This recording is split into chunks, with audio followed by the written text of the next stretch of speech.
Hi, I'm Jim Zogby, and welcome to Viewpoint. My guest tonight is former Congressman Nick Rahall. Nick served as a representative from West Virginia to Congress for 19 terms from 1977 to 2015. Long-standing member of the House Transportation and Infrastructure Committee and served on natural resources as well. He currently is on the board of directors of the World Affairs Council here in Washington and has just returned from a trip to the Middle East. Thanks for joining us, Nick. Thank you, Jim. Happy to be with you. It was a study tour. You went to several countries in the region, but I actually want to focus, as the map, the flag behind us shows, on Lebanon. You spent quite a bit of time there and had some in-depth conversations with people. I want to see if you can help us understand some of the current difficulties that the country is facing. First of all, there's a governmental paralysis in the country. There's no president, hasn't been one for 2 years. Parliament can't get a quorum because sides are staying away because there's a difference of opinion of who the presidential candidate should be. And Parliament elects the president. It's not a direct election. What accounts for the paralysis, the state of division that exists in the country right now? Well, first, Jim, I certainly want to thank Arab American Institute for putting together this study tour. The participants in it were elected Arab American officials from across the country, very good group of people that thoroughly enjoyed their visit to the region and learned a great deal. The answer to your question is, in Lebanon, I guess the Lebanese are being Lebanese, and they have certainly put up with a lot. 19 months now without the election of a president. The country is, when you look at it, as miraculous as it is, and consider everything going on around Lebanon, it's relatively calm. And there's a lot of misperception in this country that let's stay away from Lebanon. There's a State Department travel warning, not a ban, but a warning on travel to Lebanon. And all that scares Americans away. But I would say they should not stay away from Lebanon. Yes, tourism has been hurt there and in many parts of the region, but the Lebanese are happy to receive Americans, and they love Americans. And on a people-to-people basis, we really get along. But there is a government paralysis right now in that they cannot get together and elect a president.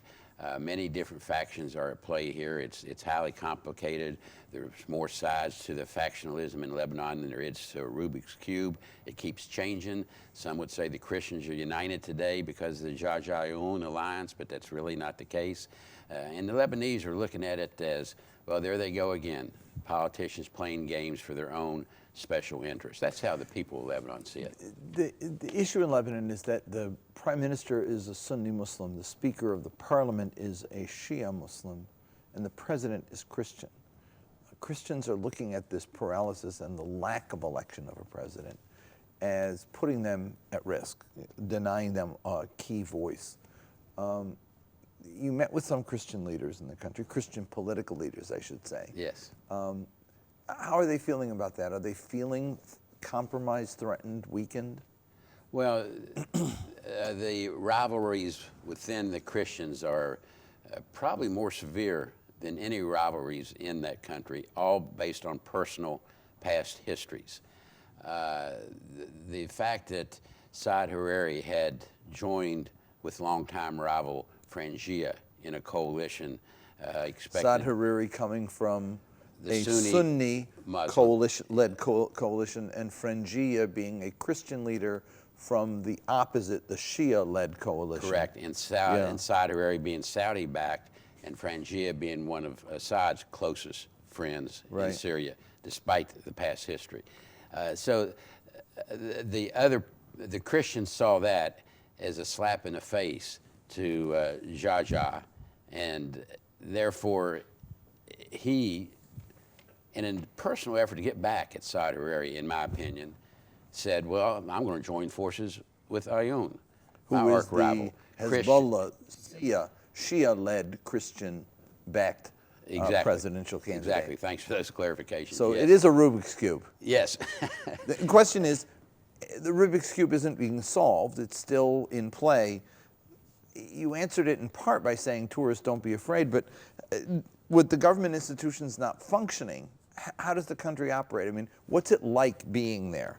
Well, if you talk to the little shop owner on the street, which I did in buying souvenirs and that type thing, you know, they laugh at it and say it's just usual Lebanese politics, each one looking out for his own personal interests.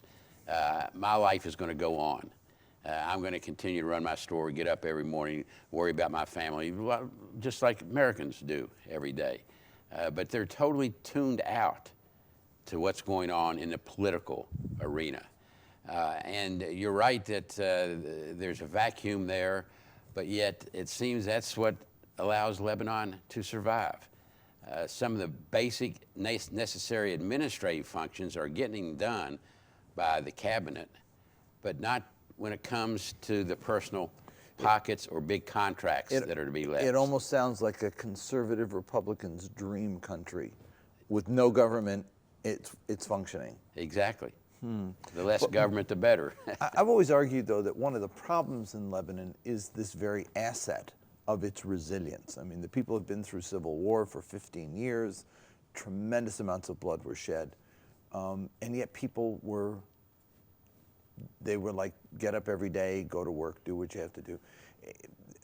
One could be in admiration of that, but you also have to be concerned that that very resilience is what keeps the country not from someone not standing up and saying enough is enough, stop it. Do you get a sense of that there are people in the country who are saying this has just got to stop? Well, I get a sense from some of the younger people that yes, it's got to stop. Enough's enough. But they can't really get their foot in the door, so to speak, of the political processes. So many of these people, our ambassador Richard Jones commented to me that he was ambassador to Lebanon 20 years ago. He was in retirement when the State Department called and said, hey, can you help us out in Beirut until we get a permanent ambassador there? After all, you were there 20 years ago. The players are the same then they are today, so you're the only one that knows the players. And that's true. That's one thing that strikes me every time I go back to Lebanon, or how the players have not changed at all. There's no new young blood that's been allowed to. There was this "You Stink" movement that started, very typically Lebanese also. Beautiful brand name. Yeah, a brand that came up over the garbage that hadn't been collected. That was a huge crisis in the country, that they have not been able to work out the contracts on collecting garbage. And so here's some pictures of garbage all over the lining the streets. Today you'd see that burning. A lot of it, they're burning illegally. Now, hazards in the air.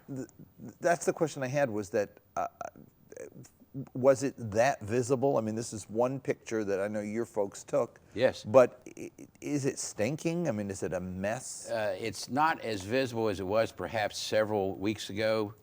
This You Stink movement started after my last visit during the summer, around the 1st of July. And it did start over the fact that the basic garbage collection was not being done. And it was a cross-sectarian lines. It was Muslim, Christian, it was young, old. It was regardless of your politics, everybody was joining together that way. That's what made it such a unique movement in Lebanese terms. But after a while, even they got into internal bickering and who should benefit and who should not benefit. And there were proposals to send the garbage to Russia, for example, at humongous costs to the Lebanese, who could ill afford such costs today, but all because it lined the pockets of somebody. They weren't sure who, and I'm not sure who, but that's how they viewed it. So they started fighting that. And now, because it has reached such bad proportions, they've started burning it at a time when Beirut's facing enormous rainstorm season. And all that's going to do is spread that garbage into the sewer systems. The burning is spreading it into the air. It's a very unhealthy situation that's getting worse, while they continue to bicker over who should get the contracts. So has the You Stink movement petered out? Because they started over the garbage, but then turned their focus of You Stink on the government itself and the corruption of the sort of the elites, the warlords that run the political apparatus in the country. Is that movement done? Has it exhausted itself, or is it still operating? I'm afraid it has exhausted itself. And it did start over the government as well. I mean, that's why it was branded that way. It was not only about the garbage, it was about the government as well when it was initially branded. It's just that in the interim, they've turned much like the government themselves by their own personal bickering among the leaders of it and personal animosities of that nature that has kind of taken the steam out of that movement. You met a whole bunch of folks across the political spectrum. Were there any promising leaders that you saw, folks that impressed you in Lebanon? I did not meet with him. He had to cancel the meeting at the last minute with his father, but that's the son of Amin Jamiel, Sami Jamiel, who heads the Kataib Party, who is not a Christian faction, but definitely not aligned with the Jaja al-Yun faction. They've made it quite clear that there's dissatisfaction with that alliance does not represent all Christians, that alliance is more after their own personal interests. That's almost a direct quote.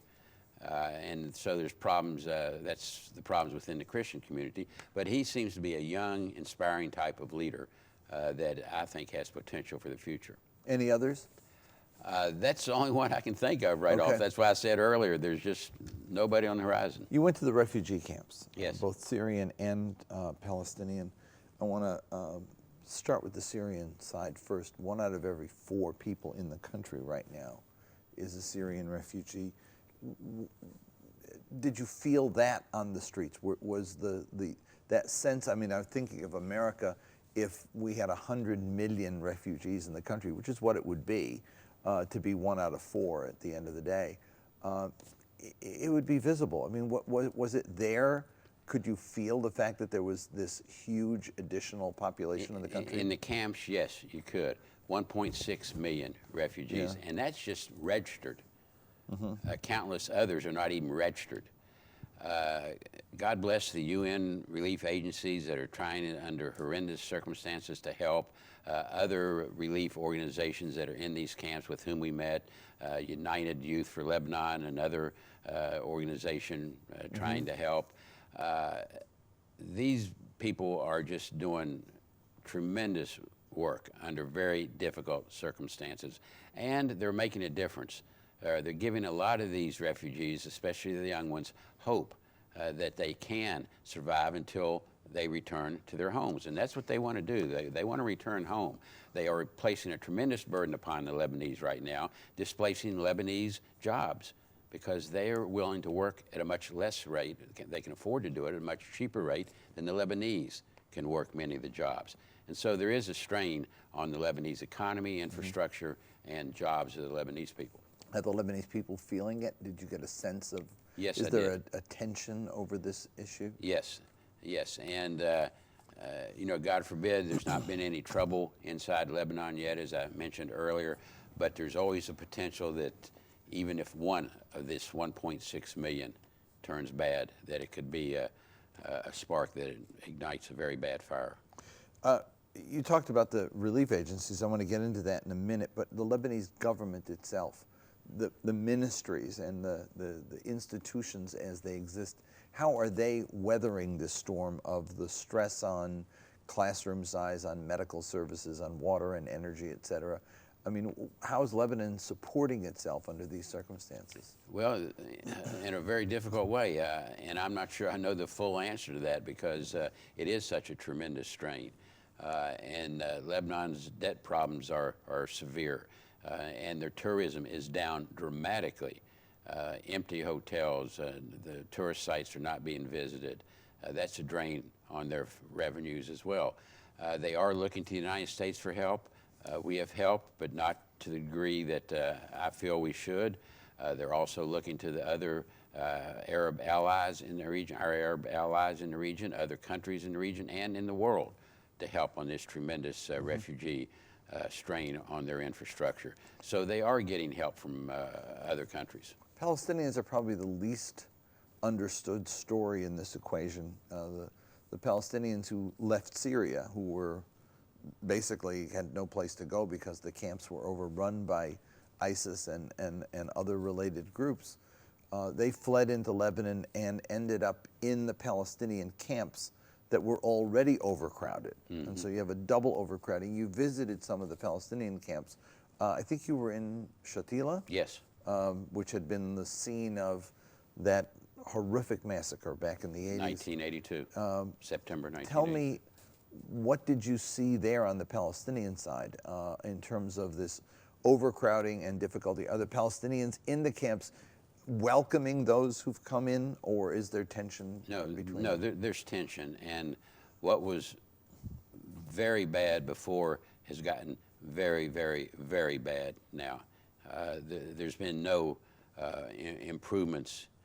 They are in a certain limited area, and so what has happened, they've had to build up to accommodate the additional refugees. And in building up, it's just very fragile infrastructures, wires hanging all over your heads, as you've probably seen in some of the pictures, disasters waiting to happen of their own without any friction from the outside or from within. So it's a situation just getting worse by the day. And Tell me about the UN agencies that are working. There's UN agencies, there's American organizations that are there, and there are some Lebanese groups as well. Let's start with the UN in terms of what they are doing. I know that they're short on funds these days. They are. And yet have been cutting back on food and other services. But tell me about the groups in general and the kind of work they're doing, and whether or not it's making an adequate enough difference. Well, it's making a difference. They are, for example, sending young people to schools, and we visited some of the classrooms. They're feeding them as much in order to allow them to survive. They're providing medical care. They're providing as much of an environment in which to keep away from doing bad things as can be expected in such an environment. So they're doing a great deal of positive work in helping these young people stay away from trouble. Here's the question I ask myself. We always look at these refugee situations as temporary, but they never are. So the question is, 10, 20 years from now, there are probably still going to be 1 million Syrians in Lebanon. And I just don't see the situation. Not that Syria won't be resolved, but that people once there, I mean, people estimate that there's 30,000 Syrian babies being born every day in Jordan, Lebanon, and Turkey in the refugee areas. That's where there's 4 million almost people in exile right now. Those folks, a generation is going to grow up knowing no home but Lebanon, no home but Jordan, no home but Turkey. Can Lebanon weather that storm? You know, Lebanon has weathered the storm thus far. The Palestinians that you mentioned, both the Syrian and those that have come in. And, you know, it's going to be very tough for Lebanon to continue to weather the storm. But because they have so far, I have a great deal of faith that they're going to be able to. And you're right, a lot of these refugees will, even if the situation is resolved in Syria, will be afraid to go back home, still not believing that they can go home safely and not be massacred. So there's got to be a political solution to the situation in Syria. There's got to be some type of assurances that if they go back home, they won't be massacred, and that they'll have opportunities, job opportunities, and medical care and educational facilities available to them. So there's going to take a lot of rebuilding of these areas in Syria once a political solution is reached. Tell me about the war next door in Syria. Its impact other than the refugees on Lebanon. I know Hezbollah has crossed the border and has been fighting in Syria, and some groups related to ISIS and the Jabhat Nusra, the Al-Qaeda related group, have crossed into Lebanon and seized some hostages from the Lebanese military. To what extent, when you're in Lebanon, do you feel the war next door? And are there extra security precautions? Is there a sense that that there's a war and it could come here at any moment, or is it a distant war? I think it's a distant war to many Lebanese. I think they feel a great deal of confidence in their commander, General Kawaji, who is in Washington this week, with whom we met on this trip, who has a great deal of confidence from the Lebanese people. He's doing a tremendous job. His army is both Christians, Shia Muslims, and Sunni Muslims. He's able to instill a confidence that he has the situation under control. And I believe to many Lebanese, they recognize we've been through this before. And inshallah, we don't want this to happen again. Been there, done that. We know what it means to have such fighting. So I think they really are determined to keep that war distant across the border. As I said, the Lebanese army has done a tremendous job. Our government, the United States government, has been stepping up to the plate more so in recent years. Tell me a little about that, because there was a lot of resistance in the beginning to helping the Lebanese military, the Hezbollah connection and all of that. But we continue to get reports almost every year of huge amounts of military assistance coming. What has changed? What has made the U.S. government more comfortable with the Lebanese military, and how effective is the U.S. assistance that Lebanon is getting right now? Again, I give the credit all to General Khawaji. I think he has instilled a confidence in American policymakers, in our Pentagon, that the relief, that the assistance that we give the Lebanese army is staying with the Lebanese army. He has answered questions, for example, as he did again this morning before a group of lawmakers in Washington, that anybody questions where our U.S. arms are going when they go to the Lebanese army, he will take them and show him where every armored vehicle, where every piece of equipment American sent is, and assure them it's not in Hezbollah's hands. Hezbollah is a political player in Lebanon. There's no question about it.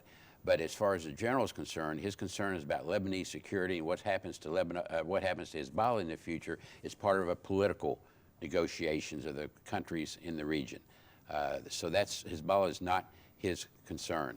He feels that because Hezbollah is so engaged in Syria now, that the situation in the south, for example, is the best that it's ever been, that calm exists. Yeah, there may be a radical Palestinian or some bad guy that throws a bomb every now and then over into Israel, but he has it under control, working with UNIFIL, as you know, and he feels he has all the borders now under control. You mentioned the Lebanese soldiers that have been held by al-Nusra, I believe it is, or the al-Qaeda linked group. He was able to negotiate the release of some of them back in December. There are still some being held by the terrorist groups, for which he continues to negotiate and tries to seek those Lebanese soldiers' release. But just this morning, for example, the Lebanese army killed 6 ISIS characters on the border, the northeastern border of Lebanon. So his people have the situation under control, and that gives the Lebanese a great deal of confidence that it's a war that's not coming to us. And the U.S., it gives the U.S. confidence? Yes, he does have the U.S. confidence. He can call our CENTCOM director, General Alston, and get what he needs in case of emergency rather than wait for it to go through the bureaucratic process. You spent many years in Congress, and as somebody of Lebanese descent, an Arab American, felt strongly about your Lebanese roots, have seen how Congress dealt with Middle East issues, not always even-handed. Famous, the trip you made to Lebanon in 1982 to meet with Arafat, and during the Israeli attacks, and other meetings of the sort that you'd had over the years, establish your bona fides in the region. But when you'd come back to Washington, it wasn't always easy going. Tell me about Congress today and its relationship with Lebanon, not other Middle East issues, but just Lebanon. Is there an understanding? I mean, the Pentagon wants to help, but is there going to be, are there obstacles in Congress to giving that help? Those obstacles are slowly being overcome. There is greater assistance today for the Lebanese army than I think there ever has been. The feeling in Congress has always been a moral support for Lebanon. And I mean support from Republicans, Democrats, conservatives, liberals, across all spectrums in the Congress. Morally, it's always been there. Yes, we need to help Lebanon. They're our friend in the region. But again, coming up with the logistical help has always been tough. But now that logistical help is beginning to wean its way into the LAF and going to good causes. and more that's being demonstrated by our Pentagon to questionable members of Congress. And when they see our Pentagon certifying how good the LAF's doing, then that goes a long way in the halls of Congress to backing up the words with real logistical support to the Army. Just a word about the rest of the trip. You were in Egypt and you were also in the UAE. You were in Egypt toward the end of January, which was near the anniversary of the revolution of 2000. January 25th. 2011. But it struck me as somewhat incongruous that while Egypt celebrates that revolution, so many of the young people who helped lead it are in jail. Did the issue of human rights come up during your yes, visit it did. there? Yes, it did. And you know, I think all of us recognize that the current government of Egypt has a fine line to walk. I mean, they're fighting terrorists in the Sinai. They've had almost daily, that doesn't get the press attention, but instances of terror within Cairo itself and closer to home, so to speak, to the population centers. So they have to be concerned about terror. At the same time, there has to be a space there where freedom of expression, human rights, democratic values, not as we may know them, but at least movement toward such has to be allowed to grow.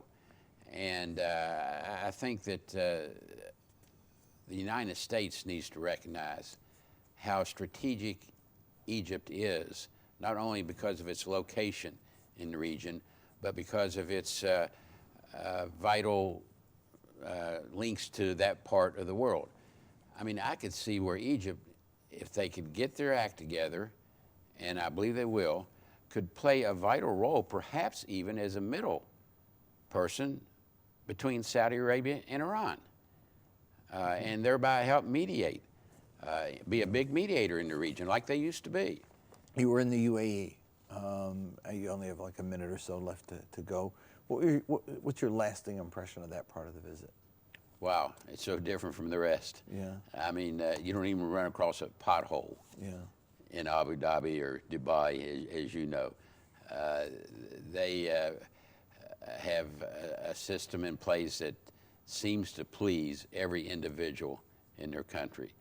Yes, granted, a lot of them are expats, but they still take care of their people, and their economy seems to be booming. They seem to be affected less by the drop in terrorism to the region than the other countries that we visit, of course. And it just seems to be a country on the move. We went to Madagascar City, which is a city of the future, very environmentally sound, self-sufficient. Yeah. With a green footprint. Yes, green footprint. Yes, very, very green footprint. And it's remarkable. That's what the future is about. It's fascinating. I did some polling for Dubai is hosting the World Expo in 2020, and they asked us to do some polling. And first question I asked them when I said to design the instrument, I said, what are you going to do different at the expo than you're doing every day? Because the country is almost an expo of international community, 193 ethnic groups in the country. Thanks for joining us, yes, Congressman. Thank you. And sharing your reflections on the trip. Thank That's you, all Jim. the time we've got right now. For more information, you can follow us on Twitter at AIUSA, and you can see photographs of the trip that Congressman Rahall was talking about on our website at aiusa.org. Thanks for watching, and I'll see you next week on Viewpoint.